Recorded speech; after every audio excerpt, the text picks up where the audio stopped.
Welcome to Medic Life, a video podcast for EMS professionals with your host, John Newton.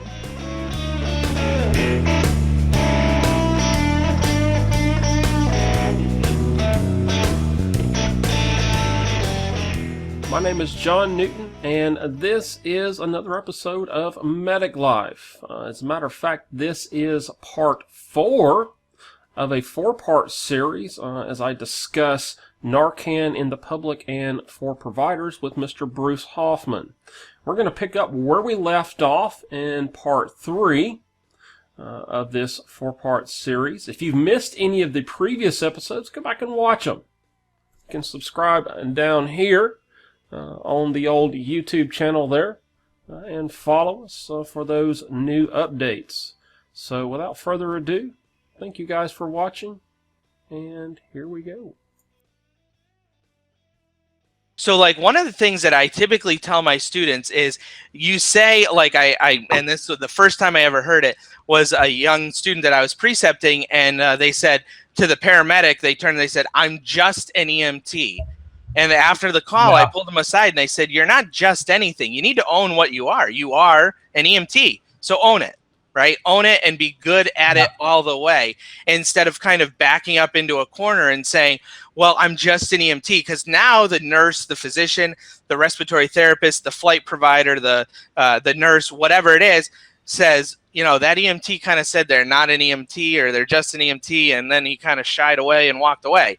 You know, like, instead of engaging and saying, I'm an EMT, and I just talked to our service about this up here. I said, we should do like a citizens or healthcare academy where people can come in from the hospitals, from the public, whatever, and take a tour around the ambulance, look at a mock scene, see what we do, and watch a video on kind of what happens at a call, so that there's an understanding, which then creates an expectation. And then from there, you slowly start to escalate exactly what we're kind of talking about here. And it becomes something that we're, you know, kind of faced with head on. And I think it would do a lot of good for us. So we've got about 10 minutes left here, so we're going to start wrapping this up. And I said 30 minute. If it went an hour, it went an hour. And this has been good, man. This has really been good. So I actually have one more question to kind of bring us a little bit back to our original discussion about Narcan. And I'd like to hear your opinion about this. So by giving basic EMTs more and more skills, more things to do you think this is kind of like that candy, the little nudge to say, hey, we trust you, but just enough to make them want to take that next level, instead of getting these EMTs who stay EMTs for 5, 10, 15, 20 years and never really see themselves past that next level? Do you think that helps us make people want to be paramedics more? When you say kind of hanging out, like the candy, you know, or the glass of wine on a fishing pole kind of thing, and dangling it in front of, you know, whoever it is, I think that's a very valid point. I think it does give people excess or enough reason to maybe push them to say, hey, there's other things out there. But I will still go back to that.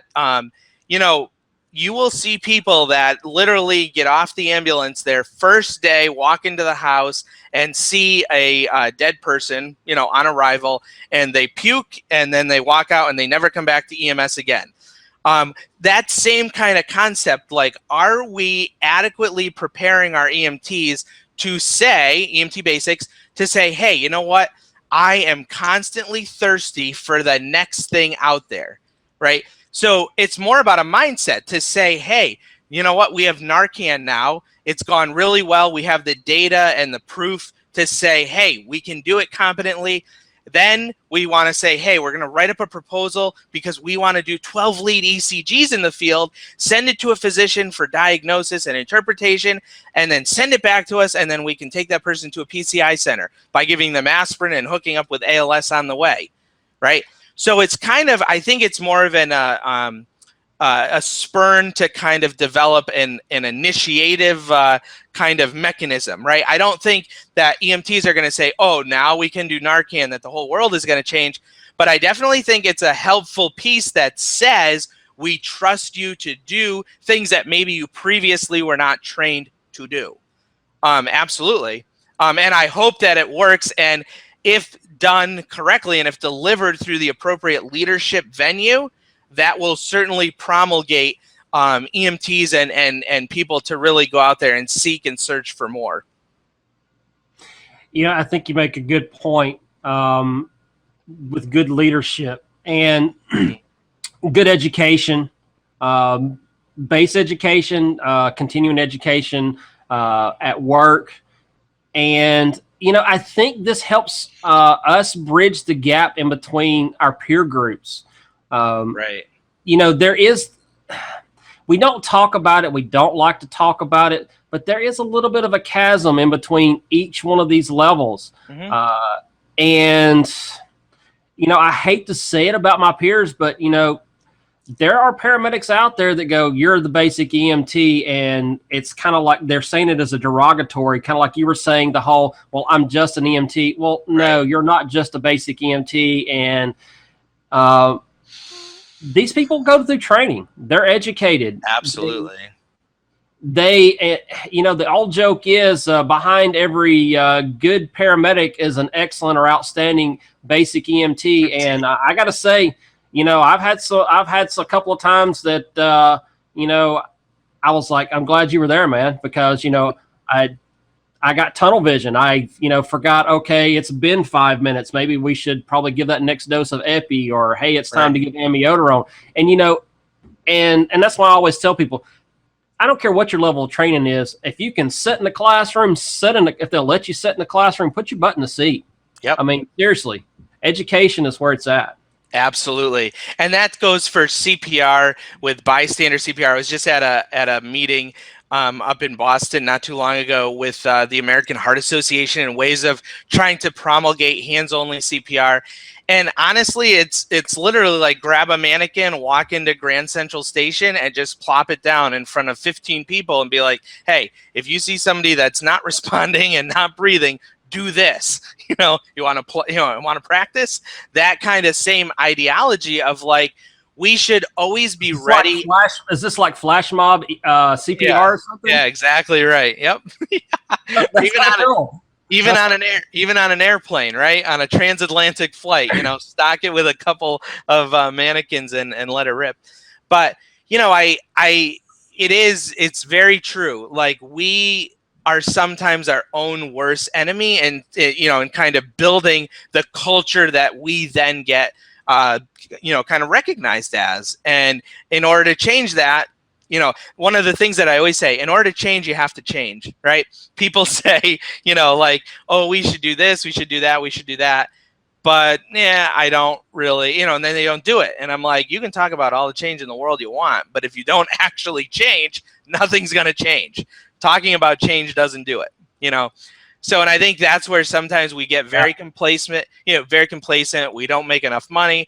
We work hard hours. Our, you know, family life is maybe a mess, whatever. And that just snowballs into this kind of caustic, burnt kind of EMT who doesn't want to do anything. And we really have to soften that and really mold that into something, because it's not healthy for that person. And it's not healthy for the culture. No, I totally agree.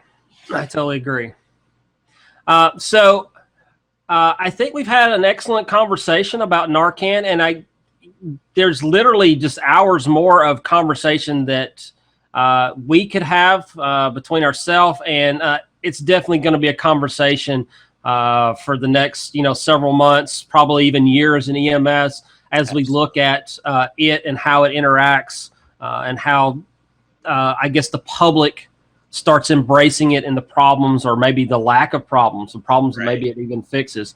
So this has been an excellent conversation.